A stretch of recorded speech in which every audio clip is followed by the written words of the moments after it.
Do you want to live forever? I don't want to live forever. I mean, I want to live forever, but I don't. I'd like to live in this state for a long time. I've been thinking about this and talking about this a lot lately. Living forever? I think if heaven's real, Okay. and I was the devil, you know what I would do? Hmm. I'd convince people that they should extend their life. Yeah. I'd convince people that they can live forever. I'd convince people to transplant their soul into a machine where they would be trapped for eternity. If you could just trick them. Right. Imagine if heaven's real. Imagine if you die one day and you're like, oh my God, it's real. It's not like a dude in the clouds and a guy Right. with a book. It's like, what'd you do when you were in 7th grade? You lied to your mom. And he's like, it's not. So what is it? What is heaven then? What if it's just some other realm where you're disembodied from your physical being, but you live in a realm of pure consciousness, just pure consciousness interacting with other consciousness. It's just geometry, just patterns. And what if that's where you're supposed to be? That's great. But what if this place just gets increasingly more dystopian, and as life goes on, you signed up to live forever, but now life is suck. It's just suck. It's just everybody's eating insect burgers, and all your time is monitored by the great overlord powers of the World Economic Forum, which controls the earth. You're hooked up to some grid, and you have to be attached to it and labor for X amount of hours per day in order to be fed and housed. This sounds similar to reality. Yeah, but what if it keeps getting worse? It might keep getting worse. What if that's really what hell is? What if hell is the trick that you're scared to die, so you sign up to be a part of this cyborg program, and you literally lose your soul? Yeah. Your soul gets transplanted into a machine forever, and it's the devil's trick. And it's just you looking at TikTok all day. Just fucking dark web, and that's And the hell. problem is, I would never consider that as a possibility because there's so many loons that run around telling you the devil is crafty and the devil has plans for you. And you're like, sure he does. Okay, it's the devil. Right.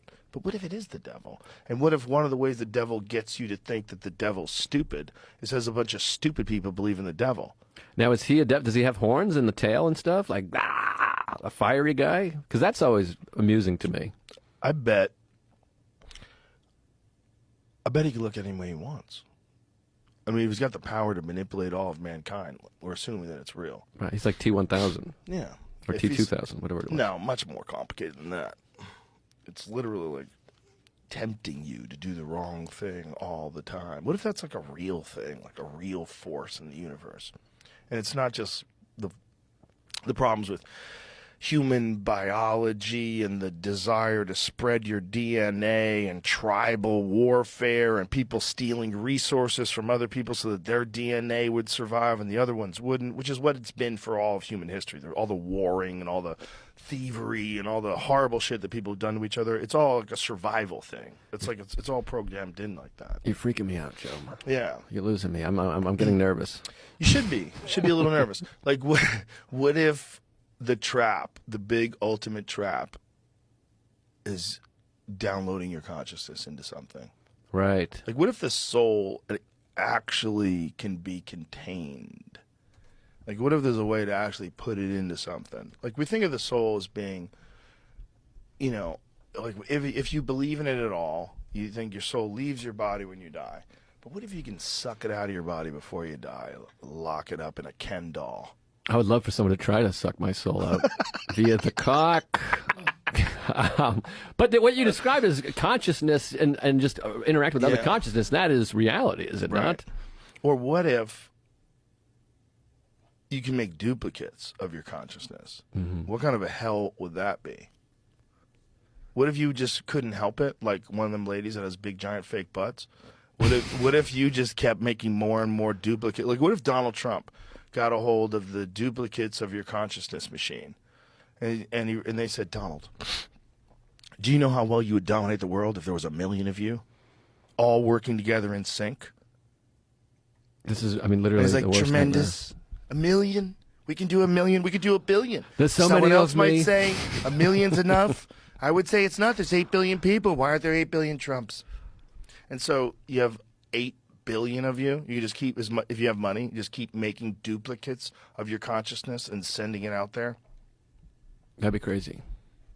That's all I have for this one. We're going to reach a point, like we were talking about, like changing your structure, like using genetics. They're going to do that, and they're also going to merge. People are going to merge with machines. It's going to happen in our life. You think? 100%, 100%. They're already working on it. They're already working. The doorway to it is going to be helping people with neurological conditions, injuries, spinal cord injuries. People can't move their bones, or they can't move their muscles correctly. Right. But I feel like people are just going to have robots that they work with for a while, at least, before they merge, don't you think? I think the real dilemma is going to be what happens first and what has to happen first. So if artificial intelligence can now make its own decisions, and if artificial intelligence becomes sentient, means it becomes independent and then decides to make its own decisions and make a better version of itself, it's going to very quickly reach some godlike level. The only way we're going to survive is if we're merging with it. If we're still just fucking talking monkeys and we create this thing that's infinitely smarter than us and immediately puts a stop to all the shenanigans in the world, cuts off Pacific Ocean fishing, like engineers all the plastic removal, kills all the coal plants, redesigns nuclear power, gets rid of all the fucking solar. Like this is put a fucking reactor here. Get out of here with your panels. You've got 85 football fields covered up with this ugly black square thing. Fuck out of here. What are you dummies doing? Oh, you got a wind farm? Great. What are you going to do with all these birds that get chewed up like they're flying into a fan? Pull that shit down. And then they'll redesign all of our irrigation systems. They'll redesign all the food. And then they go, why are we feeding these morons? Right. What are they doing? You feed them, what do? They just want to eat Doritos and drink soda pop and watch 90 Day Fiancé. That's all they want to do. Well, that's the scary thing, is they realize they don't need us. Someone used the metaphor of like cows. We eat cows and we wear them, so we have cows around. But if we had whatever you call it, 3D printers that just made meat and leather, we would probably be like, we don't need these cows anymore. They stink and their methane is fucking up the environment. Let's just get rid of them. And that's AI. We're the cows.